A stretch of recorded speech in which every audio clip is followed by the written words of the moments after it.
제목으로 말씀 전하겠습니다. 예전에 한 신경정신과 의사가 전생여행이라는 책을 냈습니다. 그 이후에 우리 사회에 일종의 신드롬 같은 형태로 전생에 대한 믿음이 크게 확산된 적이 있었습니다. 여러 TV 프로그램에서도 연예인들을 동원해서 최면수를 보여주었고, 어느덧 사람들의 마음속에 이 전생에 대한 믿음을 심어놓게 된 것이죠.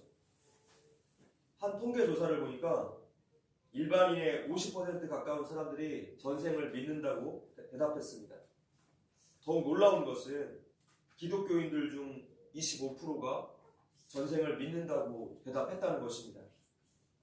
이런 잘못된 사상과 믿음은 우리 성도들에게 있어서 종말에 대한 준비를 하지 않게 만들고, 또 영적인 일에 관심이 없어지고 하나님을 두려워하지 않게 되고 썩어질 세상 것에만 몰두하게 만듭니다.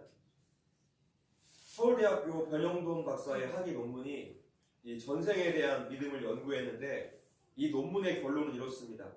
전생에 대한 기억은 상상의 일종이다 라는 것이죠.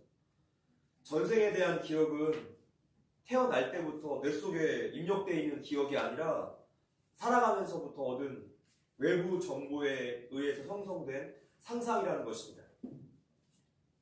재미있는 것은 한 사람을 상대로 여러 차례 동일한 최면수를 시도했답니다.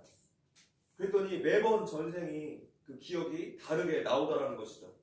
그래서 전생 여행이란 한마디로 상상 여행이다, 이렇게 논문의 결론을 내렸습니다. 성경의 가르침은 사람이 한 번 죽는 것은 정한 이치이고 죽음 뒤에 하나님의 심판대 앞에 우리 모두가 서게 된다는 것이죠.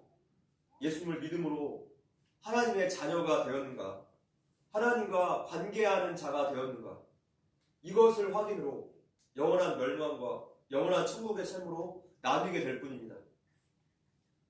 초대교회 때에도 이 종말론적인 신앙을 뒤흔드는 세력이 나타났습니다.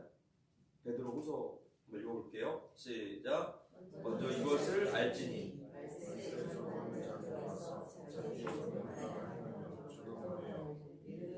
주께서 강림하신다는 약속이 어디 있느냐. 조상들이 잔 후로부터 만물이 처음 창조될 때와 같이 그냥 있다. 이단들이 예수님의 재림 같은 거는 없다 라고 주장을 해서 초대교회 성도들이 여기에 큰 영향을 받았고, 베드로 사도가 지금 그래서 종말론적인 신앙을 지키라고 간곡하게 권면을 하고 있습니다. 종말론적인 신앙이 바로 우리 신앙의 핵심입니다. 세상 것에 연연하지 않는 청지기적인 신앙이자 또 천국을 바라보는 신앙이죠. 그래서 우리가 이 종말론적인 신앙을 잃어버린다면 우리의 신앙은 왜곡되고 변질될 수밖에 없습니다. 현재의 삶에만 충실하게 되고 천국의 소망이 희미해지게 되죠. 이렇게 마음이 느슨해지고 형식화된 우리들에게 오늘 하나님의 메시지는 다시 한번 우리 안에 경각심을 불러일으킵니다. 자, 현재 이스라엘 백성들은 요단강 동편 5번 모압 평야의 주둔에 있습니다. 모세가 지금 40년의 그 광야 행군 여정을 회상하고 있는데, 첫 번째 다베라의 불평 사건을 우리가 한번 보았습니다. 다베라, 그다음에 그 다음 시간에 기브롯 핫다와에서 메추라기 떼를 보내주신 또 모세의 첫 번째 불평 사건이 있었죠. 그리고 오늘은 이 하세롯으로 한번 가봅시다. 이 민수기 12장에 이 하세롯에 대해 나와 있는데, 이곳에서 어떤 일이 있었는가 하면 미리암과 아론이 모세를 비방하다가 하나님께 심판을 받아서 문둥병에 걸리게 되는 바로 그 사건이 있었습니다. 미리암과 아론이 모세를 대적할 때 하나님께서 친히 나타나셔서 당신의 종 모세를 위해 변호해 주십니다. 이때 하나님의 방문은 예상하지 못한 때 아주 갑작스럽게 이루어졌다는 것이죠. 예수님의 재림을 앞두고 있는 우리의 오늘날의 상황들과 지금 같은 선상에 놓여져 있다는 것이죠. 그래서 이 시대의 성도들은 어떤 준비를 해야 하는가? 본문은 우리에게 세 가지를 가르쳐주고 있습니다. 자, 하나님의 방문을 준비하는 삶. 첫 번째는 늘 깨어있는 삶입니다. 늘 깨어있는 삶. 여기 12장 4절 읽어보겠습니다. 시작. 여호와께서 갑자기 모세와 아론과 미리암에게 이르되 너희 세 사람은 회막으로 나아라 하시니 그 세 사람이 나아가매. 자, 이 갑자기라고 번역된 피트홈이라는 원어는 구약 성경에서 모두 다 재난이나 심판에서 관련돼 사용되었습니다. 하나님께서 이제 곧바로 개입하실 것이다 라는 그 긴장감을 주는 단어예요. 반면에 미리암과 아론은 어떻습니까? 하나님께서 직접 자신들을 부르실 것을 전혀 예상하지 못하고 있었어요. 죄를 짓고서도 아주 태평하게 있을 때 하나님이 갑자기 나타나십니다. 예상하지 못한 때 이 갑작스러운 하나님의 호출을 받은 아론과 미리암이 간담이 서늘해집니다. 마찬가지입니다. 죄인들을 심판하실 예수님의 그 재림도 어느 순간 갑작스럽게 이루어지기 때문에 모든 죄인들은 크게 놀라게 될 것입니다. 성경은 예수님의 재림에 대해서 이렇게 말씀하세요. 데살로니가전서 읽어볼게요. 시작.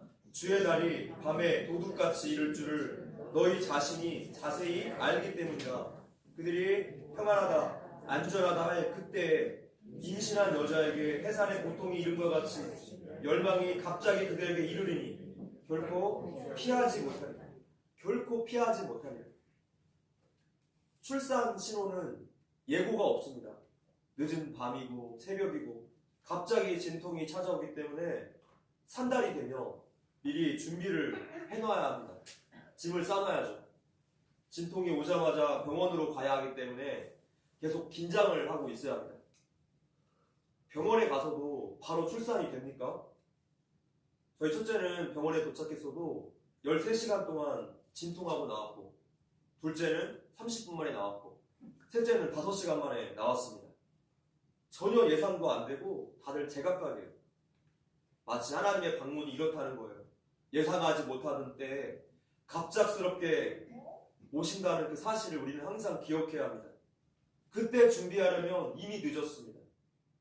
우리가 평소에도 하나님을 만날 때를 미리 준비하지 않고 있으며 그날은 기쁨이 아니라 두려움으로 맞이할 수밖에 없을 것입니다. 5절입니다. 시작. 여호와께서 구름 기둥 가운데로부터 강림하사 장막문에 서시고 아론과 미리암을 부르시는지라 그 두 사람이 나아가매. 자, 여기에서 나오는 구름 기둥은 광야길에서 이스라엘 백성들을 인도해 주었던 바로 그 구름이죠. 하나님의 임재의 상징, 하나님의 보호하심과 인도하심, 긍휼하심의 상징입니다. 근데 지금 이스라엘 백성 내에 분열과 비방이 발생한 상황에서 하나님은 왜 하필 이 보호와 인도하심의 상징인 구름 기둥 가운데로 내려오셨을까요? 이것은 은혜의 하나님이 이제는 죄에 대해서는 심판의 하나님으로 다가오신다는 뜻이에요. 하나님은 은혜의 하나님일 뿐만 아니라 우리에게도 공의와 심판의 칼을 드실 수 있는 분이십니다. 지금 우리나라의 상황들을 보면 특히나 교회는 이런 말을 가장 많이 하고 있습니다. 교회는 연합해야 한다. 화목해야 한다. 말하지 말고 침묵해야 한다. 그런데 이런 연합은 가짜입니다. 이런 식의 연합은 거짓이에요. 고린도서 13장에서 사랑은 죄를 무조건 덮는다고 말했습니까? 아니죠.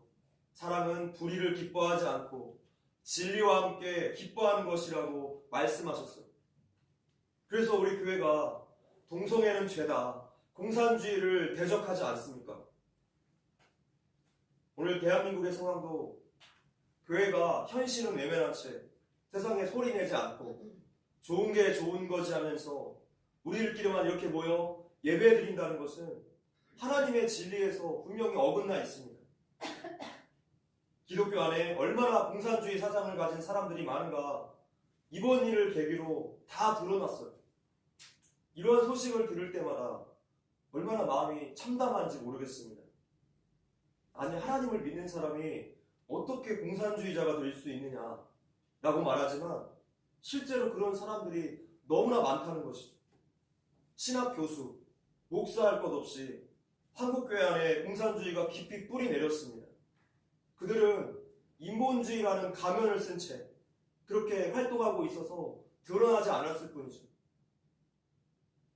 공산주의는 무엇입니까? 하나님을 대적하는 거예요. 마귀의 아주 걸작품이죠. 성경의 진리를 대적합니다. 그래서 교회만이 이 악한 사상을 본질적으로 깨닫고 분별할 수 있는 것입니다. 교회는 이것을 배척해야 한 사명이 있습니다. 근데 정작 공산주의 세력들은 우리나라와 교회를 마음껏 유린하고 이렇게 병들게 만들고 있는데 교회는 아무런 역할을 하고 있지 않고 그렇게 함께 소경된 자가 되어서 그런 게 어딨냐라고 말을 합니다. 그런데 사실 이러한 공략법은 공산주의자들이 우리보다 먼저 알았습니다. 교회만 침묵하게 만들면 된다. 교회만 우리 편으로 만들면 된다. 1997년 황장엽 씨가 남한에 망명했을 때 남한의 고정 간첩수가 5만 명에 육박한다고 말했습니다. 대공수사권 폐지하고 국가보안법 또 간첩법 무력화시킨 지금은 훨씬 더 많을 거예요. 공산주의 세력은 전략적으로 우리나라의 신학교들을 먼저 공략했습니다. 그래서 그 아래에서 교육을 받았던 목회자들과 성도들은 과연 안전할까요? 이 비참한 현실 가운데 하나님은 오늘 한국교회 안에 분열과 회개운동이 일어나게 하십니다. 이 분열은 알곡과 쭉정이를 가려내는 분열이에요.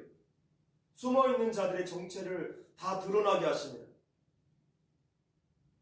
탄핵 정국 이 4개월 동안 교회에서 공산주의에 대해 가르치지 않고 또 여기에 대해서 목소리를 내지 않는 그 목사들에게 실망을 해서 기존에 다니던 교회를 떠나서 새로운 교회를 찾고 있는 성도들이 얼마나 많은가 많은 소식들을 듣고 있어요. 예수님은 마태복음 10장 34절에서 우리들에게 내가 세상에 화평을 주러 온 줄로 생각하지 말라. 화평이 아니오 검을 주러 왔노라고 말씀하셨어요. 거짓 화평은 화평이 아닙니다. 우리는 무엇이 하나님의 뜻인지 분별하고 깨어 있어야 하는 것이죠. 우리에게 예수님께서 마지막으로 주신 말씀은 계시록 22장 20절에 나온 것처럼 내가 진실로 속히 오리라 라는 말씀이었습니다.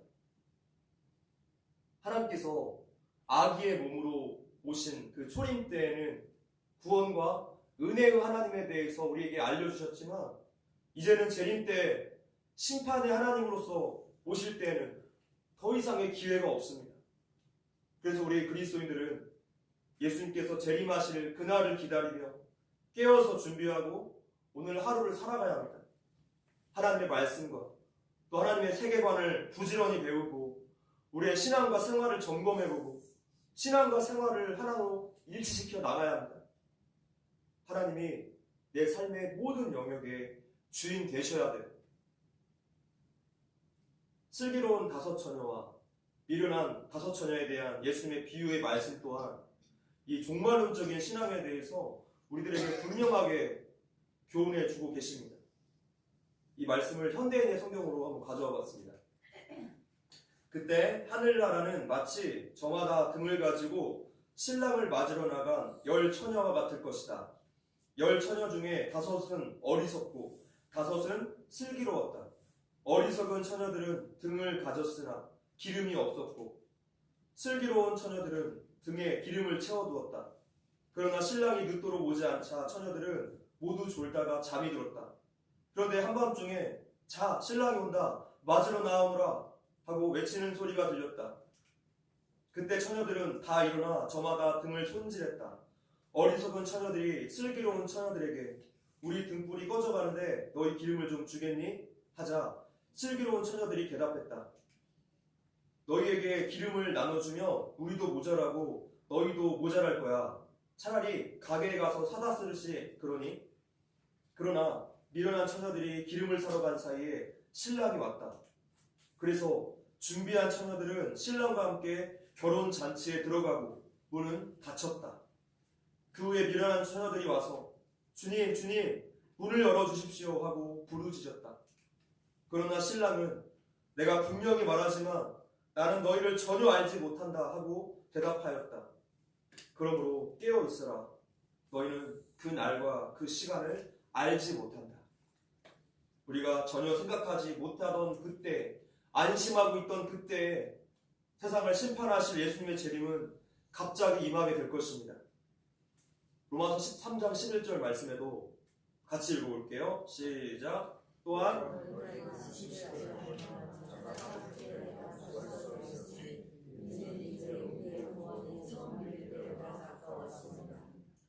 사도 바울도 우리를 일깨워줍니다.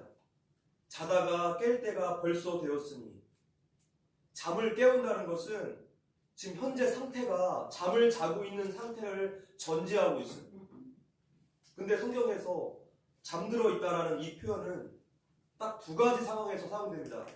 죽은 상태, 아니면 준비가 아예 안 된 상태. 이 두 가지에 사용되고 있어요. 많은 성도들이 지금 심각한 영적 상태를 가지고 있다라고 경고하시는 거예요.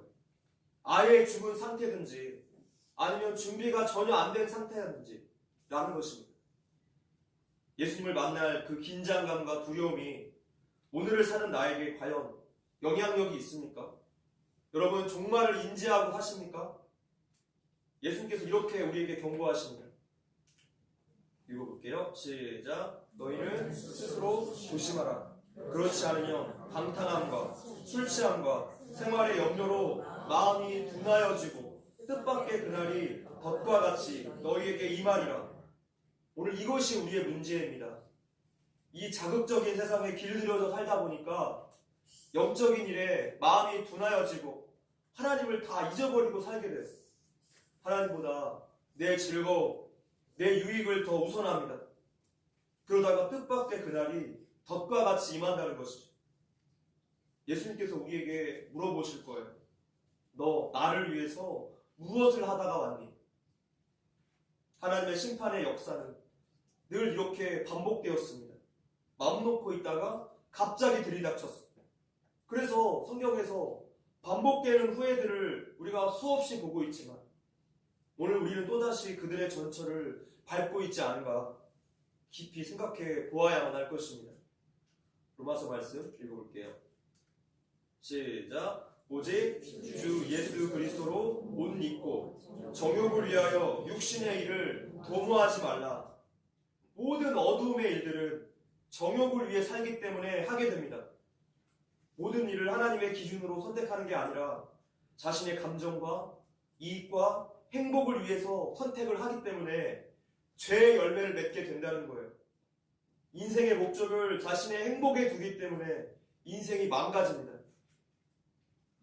성도들은 이미 예수 그리스도로 옷 입었습니다.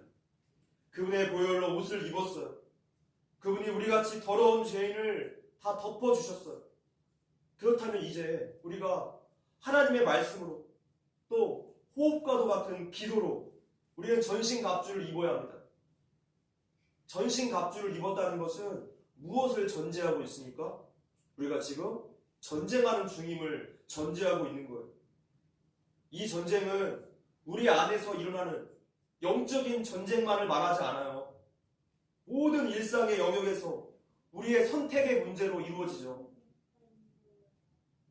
우리 안에 오신 예수님은 우리가 육신대로 살지 않도록 지금도 우리를 돕고 계십니다.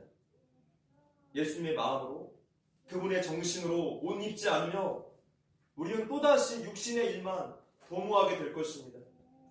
늘 깨어서 우리가 기도하고 하나님 말씀 배워야 합니다. 신랑이 곧 오십니다. 하나님의 방문을 준비하는 삶. 두 번째는 늘 회개하는 삶입니다. 우리 4절과 5절 읽어보겠습니다. 시작. 여호와께서 갑자기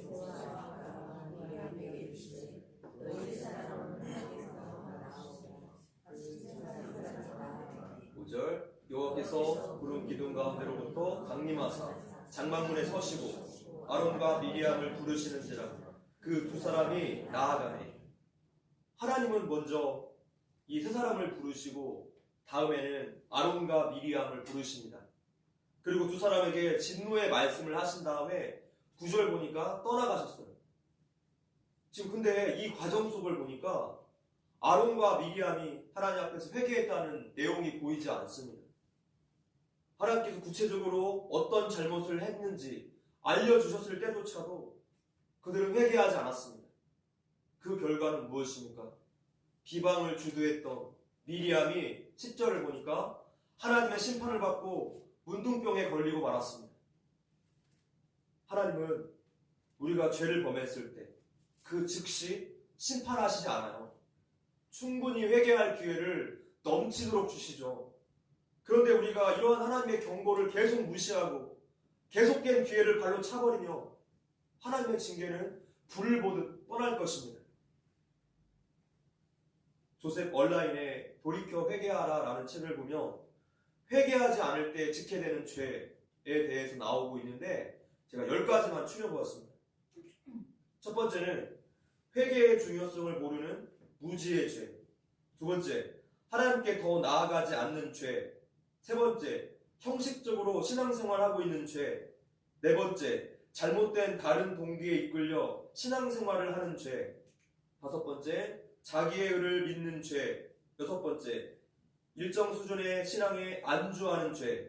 일곱 번째, 하나님보다 세상을 더 사랑하는 죄. 여덟 번째, 회개할 필요가 없다고 생각하는 교만의 죄. 아홉 번째, 쾌락에 빠져 같은 죄를 반복하는 죄. 열 번째, 영이 아닌 육신의 안전을 의지하는 죄. 죄에 대해서 완전할 수 있는 사람은 아무도 없습니다. 그렇기 때문에 죄를 짓는 매 순간 우리가 하나님을 향해서 애통하는 마음으로, 겸손하고 진실한 마음으로 우리가 회개를 해야 합니다. 하나님의 말씀이 우리 안에서 회개를 불러와요. 말씀이 양심의 거울이 되어서 우리를 사정없이 찌르기 때문에 말씀에 가까이 있는 사람만 회개도 할 수 있는 법이죠. 반대로 생각해 볼까요? 내가 왜 오늘 회개하지 않습니까? 말씀과 멀리 떨어져 있기 때문에, 양심을 찌르지 않기 때문이에요. 누가복음 13장 3절 읽어볼게요. 시작. 너희에게 이르노니 아니라 너희도 만일 회개하지 아니하며 다 이와 같이 망하리라. 죄를 짓고도 하나님과 멀어졌으면서도 하나님과 소홀하게 형식적이게 됐으면서도 오늘 내 삶에 아무런 일이 일어나지 않았다. 그렇게 여전히 나는 형통하다, 괜찮다, 안심하지 마십시오. 그 이유는 지금이 기회를 주시고 또 오래 참으시는 하나님의 은혜의 시간이기 때문이에요. 은혜의 시간이 끝나면 이제 심판의 시간이 올 것입니다. 병을 초기에 발견하면 쉽게 완치가 되듯이 우리의 회개도 똑같습니다. 죄를 깨달은 즉시 회개하며 그만큼 영적인 회복이 빨라요. 그러나 뒤로 미루고 미루며 우리의 심령이 돌처럼 굳어집니다. 강팍해져요. 회개할 수 없게 됩니다. 죄를 지은 줄도 모르게 되고 하나님을 향한 두려움이 다 사라집니다. 결국에 양심이 화인을 맞게 되는 그러한 상태까지 이르게 되는 것이죠. 치료와 회개는 빠르면 빠를수록 좋습니다. 하나님께서 경고를 주실 때 우리는 즉시 회개해야 할 것입니다. 우리는 지금 영적 전쟁 한가운데 서 있어요. 그동안 이 사회에 굶어 있었던 것들이 탄핵 정국을 통해서 한순간에 터져 나왔습니다. 오늘 우리는 나라와 위정자들을 위해서 눈물로 기도하지 않았습니다. 하나님은 주일뿐만이 아니라 모든 날에, 모든 장소에 이 대한민국의 왕이시고 그분이 주권자이시고 통치자이신데 이것을 우리는 분리해서 생각했어요. 신앙과 정치가 분리되어 버렸어요. 또한 우리는 저 북쪽에서 죽어가고 있는 북한 동포들을 위해서 기도하지 않았습니다.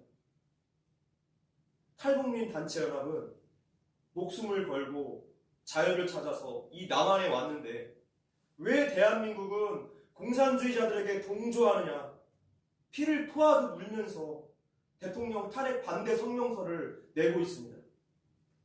공산주의 체제를 직접 겪어본 그들이 가장 정확하지 않을까요? 지금 보시는 지도는 공산주의가 가장 극성을 부릴 때의 공산화 지도입니다. 총 44개국이 공산화가 되었는데 그 당시에 이 파랑새, 이 코딱지만한 대한민국이라는 나라만이 공산주의에 대항해서 자유민주주의 체제를 지켜냈어요. 이게 말이 됩니까? 이 작은 나라가 무슨 힘이 있다고 저 큰 공산화 물결을 막았을까요? 우리의 힘이 아니에요. 하나님이 지켜주신 것입니다. 기적 아닙니까? 하나님께서 우리나라에 자유민주주의 체제를 허락하신 분명한 목적과 역사적인 사명이 있다고 분명히 믿습니다. 그것은 예수 복음으로 남북을 통일하는 거예요.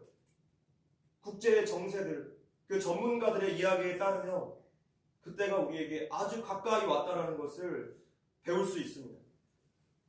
우리 교회도 그때를 위해서 준비해야 돼요. 회개하고 하나님 앞에 정결한 신부로서, 교회로서 쓰임받을 준비를 해야 할 것입니다.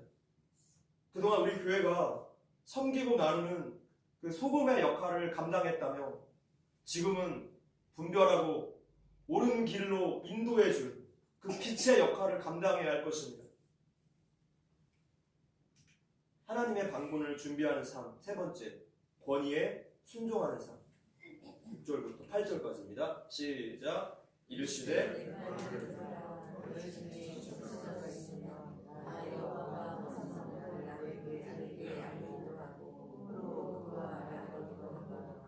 내 종 모세와는 그렇지 아니하니 그는 내 온 집에 충성하리라. 8절.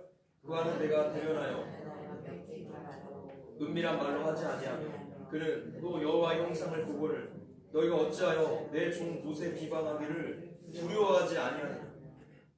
하나님은 아론과 미리암을 포함한 많은 선지자들은 그 누구도 모세와는 견줄 대상이 없다라고 말씀하고 있어요. 하나님과의 친밀함이나 또 말씀의 권위에 있어서 모세가 하나님 앞에 아주 특별한 존재라는 것이죠. 모세는 비록 하나님의 얼굴은 보지 못했지만 그분의 등을 본 인물입니다. 그래서 모세는 구약의 인물들 가운데 하나님과 이렇게 직접 대면한 자라는 점에서 아주 독보적인 지위를 가진 사람이었습니다. 8절에 여호와의 형상을 복원을 해서 복원을 약비트라는 단어를 쓰고 있습니다. 약비트. 마음과 뜻을 다해서 바라본다. 이런 뜻이에요. 모세가 하나님의 뜻에 따라 살기 위해서 그 눈을 하나님께만 고정하고 그 은혜를 사모했음을 하나님이 인정해 주셨음을 알 수 있는 그런 단어입니다. 비록 모세가 종종 연약한 모습을 보이긴 했지만 그 중심이 늘 하나님을 향해 있었고 하나님께서 이런 모세를 인정해 주셨어요. 우리 또한 삶 가운데 여러 가지 문제들로 하나님 앞에서 흔들리고 넘어지고 또 부족한 모습을 보이곤 하지만 그럼에도 불구하고 그 중심은 끊임없이 하나님께 나아가는 성도가 되어야 할 것입니다. 마음과 뜻을 다하여 바라보다. 약비트. 우리의 신앙생활에서 꼭 기억해야 할 단어입니다. 약비트. 이렇게 모세는 아론과 미리암이 형성한 그 여론의 비방을 받았을 때 자신의 권위를 보호하기 위해서 자신이 직접 나선다든가 그런 행동을 하지 않았습니다. 오히려 침묵하고 하나님께 맡기고 하나님의 뜻을 기다렸어요. 그랬더니 하나님께서 친히 모세의 권위를 세워주시고 그를 높여주십니다. 자, 우리는 여기에서 모든 권위는 하나님께서 친히 세우신 것이라는 그 사실을 우리가 배울 수 있습니다. 로마서 13장 1절 2절 시작. 각 사람은 위에 있는 권세들에게 복종하라. 권세는 하나님으로부터 나지 않음이 없나니 모든 권세는 다 하나님께서 정하신 바라. 그러므로 권세를 거스르는 자는 하나님의 명을 거스름이니 거스르는 자들은 심판을 자취하리라. 모든 권세와 권위에 우리가 복종을 해야 하는 이유는 그 근원이 어디에 있기 때문입니까? 하나님께 있기 때문이에요. 하나님께서 정하신 바라. 자, 여기에서 사용된 단어는 군사적인 용어인데 군대나 전함을 배치하는 또 정렬하는 이런 뜻을 가지고 있습니다. 지금 사도 바울이 세상에 있는 권세 또한 하나님을 통해서 하나님에 의해서 정해지고 배치된 것이다. 분명히 천명하고 있습니다. 그래서 이 나라의 위정자들 또한 하나님의 뜻을 이루기 위해 사용되는 도구들이에요. 아무리 약한 지도자라고 할지라도 하나님의 허락이 없다면 그 자리에 세워질 수조차 없습니다. 우리가 성경에서 보면 악한 그 바벨론도 하나님의 도구로 사용되었죠. 그러나 끝없이 교만으로 치닫다가 결국에 하나님께서 그 나라를 치십니다. 하나님은 언제든지 원하는 사람을 권좌에 앉히기도 하시고 원치 않는 사람은 언제든지 끌어내리기도 하십니다. 우리 성도들이 모든 권위를 인정하고 거기에 복종해야 하는 이유는, 그 가장 근본적인 이유는 바로 하나님께서 세우신 것이기 때문이에요. 우리들은 세상의 일들을 하나님과 무관한 인간의 일로 이해해서는 절대로 안 됩니다. 그 뒤에 있는 영적인 배우들을 봐야죠. 하나님은 세계와 역사의 주인으로서 그 과정 전체에 개입하시고 자신이 택하신 사람들을 통해서 역사를 이끌어 나가세요. 그런데 이것도 무조건적인 복종이 아닙니다. 하나님의 세계관에 부합한 권세일 때 우리가 복종을 하는 것이지, 하나님을 대적하는 정권이나 정당이나 법안에 대해서 우리 기독교인들은 반대 목소리를 내야죠. 과거에 신사 참배 때도 그랬고 또 3.1 운동 때에도 우리 기독교인들이 저항했어요. 그들은 잠잠히 있지 않았습니다. 이것이 바로 나라와 정치에 대한 기독교 신앙인들의 모델 아닙니까? 신앙과 정치가 분리되지 않았다는 거예요. 하나님의 통치를 생각해 볼 때 권위에 복종하는 것은 우리가 더욱더 폭넓게 확장해 볼 수 있습니다. 가정에서는 부모님께, 직장에서는 상사에게, 학교에서는 선생님께 복종해야죠. 왜입니까? 하나님이 세우신 권위이기 때문이에요. 우리 하나님은 질서의 하나님이시기 때문에 하나님이 세우신 모든 질서에 우리가 순종하기 원하십니다. 비록 그 권위자가 존경받고 존중할 만한 그런 모습이 전혀 보이지 않는다 할지라도 하나님이 허락하신 권위를 우리는 존중해야 합니다.